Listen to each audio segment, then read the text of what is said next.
ராணிப்பேட்டை மாவட்டம் வாலாஜாபேட்டை சுங்கச்சாவடி அருகே சாலை அமைக்கும் பணி நடைபெற்று வருகிறது. இந்த பணிகளை காஞ்சிபுரம் மாவட்டம் சின்ன காஞ்சிபுரம் பகுதியைச் சேர்ந்த பொறியாளர் நரசிம்மன் என்பவர் மேற்பார்வையில் நடைபெற்று வருகிறது.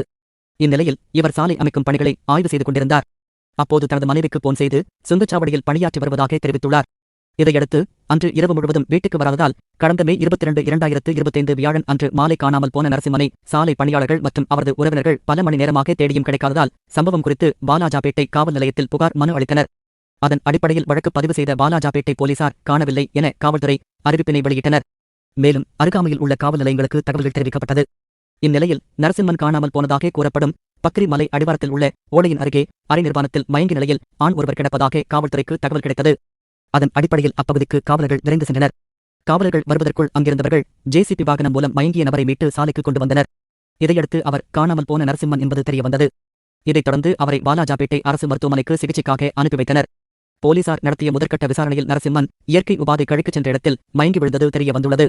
போலீசார் தொடர்ந்து அவரிடம் விசாரணை மேற்கொண்டுள்ளனர். கிட்டத்தட்ட 36 மணி நேரம் அவர் மயங்கிய நிலையிலேயே இருந்ததாக கூறப்படுவது சந்தேகத்திற்கு இடமாக உள்ளது.